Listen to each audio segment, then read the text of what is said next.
అందరికీ నమస్కారం. నేను మీ ఆయుర్వేద డాక్టర్ చిట్టిబొట్ల మధుసూదన శర్మని. మనం ఈ వీడియోలో యాపిల్ పండు ఔషధ గుణాలు అనేటువంటి అంశాన్ని గురించి తెలుసుకోబోతున్నాం. యాపిల్ పళ్ళు ప్రతి చోట ప్రతిరోజు దొరికేటువంటి పరిస్థితి ఈరోజు ఉంది. సంవత్సరం అంతా దొరుకుతూ ఉంటాయి. కాబట్టి వాటి మీద చక్కటి అవగాహన కలిగి ఉండి వాటిని సద్వినియోగం చేసుకుంటే ఆహార పదార్థంగా ఉపయోగపడతాయి, అదేవిధంగా ఔషధంగా కూడా ఉపయోగపడతాయి. An Apple A day keeps the doctor away అనేటువంటి నానుడి ఈ సందర్భంలో నాకు గుర్తు వస్తుందన్నమాట. అంటే అంత శక్తివంతమైనటువంటి పండు యాపిల్ అని చెప్పేసి స్థూలంగా దీనికి అర్థం. అంటే యాపిల్ మనం రోజు తీసుకుంటే ఇంచుమించు డాక్టర్ దగ్గరకు వెళ్ళవలసినటువంటి అవసరం చాలా వరకు ఉండదని చెప్పేసి, అంటే అన్ని రకాలైనటువంటి గుణాలు ఉన్నాయనేటువంటి ఉద్దేశంతో వాళ్ళు స్థూలంగా ఈ యొక్క వాక్యాన్ని చెప్పడం జరిగింది. ఈ యాపిల్లో ప్రోటీన్సు, కార్బోహైడ్రేట్సు, ఫ్యాట్సు, అదేవిధంగా ఈ fibre, B2, B6, pantothenic acid, folic acid, calcium, iron, phosphorus ఇలాంటి అనేక రకాలైనటువంటి పోషకాంశాలు ఉన్నాయి. వీటికి తోడు అనేక రకాలైనటువంటి కొన్ని రసాయన పదార్థాలు కూడా ఉన్నాయి. దీంతోపాటు పెక్టిన్ అనేటువంటి ఒక పదార్థం, ఫైబర్ చాలా ఎక్కువగా ఉండేటువంటి పరిస్థితి ఉంటుంది.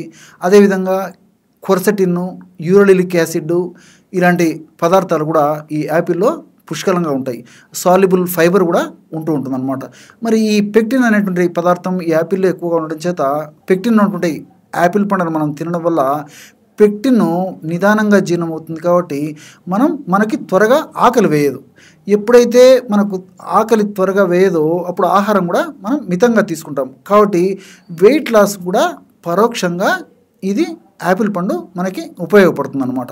అట్లే ఇందులో ఉన్నటువంటి ఈ క్వర్సెటిన్ అనేటువంటి రసాయన పదార్థం కూడా మెదడు జబ్బులకు చాలా మంచిది. అంటే ఈ మతిమరుపు రాకుండా ఉపయోగపడుతుంది, జ్ఞాపక శక్తి బాగా ఉండేందుకు ఉపయోగపడుతుంది, మెదడు కణాలు దెబ్బతినకుండా ఉపయోగపడుతుంది.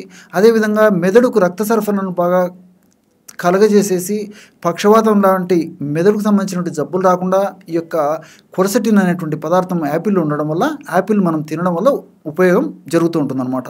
అంతేకాకుండా యూరోలిసిక్ యాసిడ్, ఈ యూరోలిసిక్ యాసిడ్ అనేటువంటి ఈ యొక్క పదార్థం వల్ల కొలెస్ట్రాల్ పేరుకోకుండా ఉంటుంది. అదేవిధంగా ముఖ్యంగా ధమనుల్లో చెడు కొలెస్ట్రాల్ పేరుకోకుండా మంచి కొలెస్ట్రాల్ ఉండేదానికి అవకాశం, అంటే ధమనుల్లో చెడు కొలెస్ట్రాల్ పేరుకోకుండా ఉండేందుకు ఈ యొక్క యూరోలిక్ యాసిడ్ ఉపయోగపడుతుంది అనమాట. అంతేకాకుండా ఈ మంచి కొలెస్ట్రాల్ పెంచేందుకు కూడా ఈ యొక్క ఔషధం చక్కగా ఉపయోగపడుతుంది, ఈ యూరోలిక్ యాసిడ్. అదేవిధంగా సాల్యుబుల్ ఫైబర్ అనేది ఇందులో ఎక్కువగా ఉందన్నమాట. ఈ సాల్యుబుల్ ఫైబర్ అనేటువంటి యొక్క పదార్థం ఎక్కువగా ఉండడం వల్ల ఇది కూడా ప్రత్యక్షంగానూ పరోక్షంగానూ ఈ కొలెస్ట్రాల్, అంటే చెడు కొలెస్ట్రాల్ను తగ్గించి మంచి కొలెస్ట్రాల్ను పెంచేందుకు ఉపయోగపడుతుంది. అంతేకాకుండా రక్తశుద్ధికి ఉపయోగపడుతుంది. ఇట్లా వివిధ రకాలుగా ఉపయోగపడడం వల్ల రక్త ప్రసరణ వ్యవస్థ మెరుగయ్యేందుకు ఉపయోగపడుతుంది. ఈ విధంగా రక్త ప్రసరణ వ్యవస్థ ఎప్పుడైతే బాగా మెరుగవుతుందో అప్పుడు రక్త నాళాలకు సంబంధించినటువంటి వ్యాధులు కానీ, గుండెకు సంబంధించినటువంటి వ్యాధులు కానీ, ఇలాంటి వ్యాధులు రాకుండా కూడా ఈ యొక్క సాల్యుబుల్ ఫైబర్ మనం వాడుకోవడం వల్ల ఉపయోగం ఉంటుంది. అదేవిధంగా ఈ కొవ్వు కూడా పెరగకుండా ఈ సాల్యుబుల్ ఫైబరు ప్రత్యక్షంగా పరోక్షంగా ఉపయోగపడుతుంది. మరి ఈ యొక్క యాపిల్లో ఇన్ని రకాలైనటువంటి సుగుణాలు ఉన్నాయి కాబట్టి మనం వాడుకోవడం మంచిది. కానీ వాడుకునేటప్పుడు ముఖ్యంగా మనం గుర్తుంచుకోవాల్సింది ఏంటంటే, ఈ రోజుల్లో యాపిల్ పళ్ళు వివిధ రకాలైనటువంటి కారణాల రీత్యా వ్యాపారస్తులు మైనం పూసేసి చాలా మెరిసేటువంటి పద్ధతిలో తయారు చేసేసి మనకు విక్రయిస్తూ ఉంటారనమాట. మరి అలాంటి మైనపు పూతతో కూడినటువంటి యాపిల్ తీసుకోవడం వల్ల వివిధ రకాలైనటువంటి నష్టాలు, హాని మన శరీరానికి కలిగేటువంటి అవకాశం ఉంటుంటుంది. కాబట్టి మరి ఆ మైనాన్ని తొలగించుకొని మనం యాపిల్ పండును వాడుకోవాలి. ఎలాగంటే గోరువెచ్చని నీళ్ళల్లో యాపిల్ పళ్ళు వేసేసి అందులో కాస్త నిమ్మరసం వేసి 1 లేదా 2 నిమిషాల సేపు అలాగే ఉంచేసేసి తర్వాత తుడిచివేస్తే, బట్టతో తుడిచేస్తే ఆ దోషం పోతుందన్నమాట. అప్పుడు కావాలంటే కొద్దిగా ఒక చిటికెడు ఉప్పు కూడా వేసేయవచ్చు అనమాట.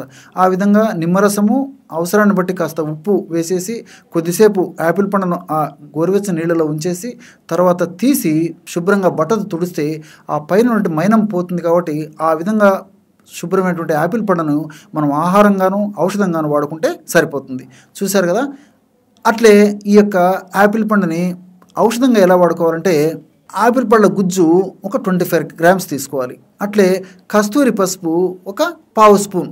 ఆపిల్ పళ్ళ గుజ్జు 25 గ్రామ్స్, కస్తూరి పసుపు పావు టీ స్పూన్ అంటే 2.5 గ్రాము. అందులో కాస్త పాలు కలిపేసేసి ఆ మిశ్రితాన్ని ముఖానికి లేపనం చేయడం వల్ల ముఖము కాంతివంతంగా, సౌందర్యవంతంగా, ద్విగుణీకృతంగా తయారవుతుందన్నమాట. అంతేకాకుండా ఈ రక్త వృద్ధికి కూడా ఆపిల్ పండును మనం ఉపయోగించుకోవచ్చు.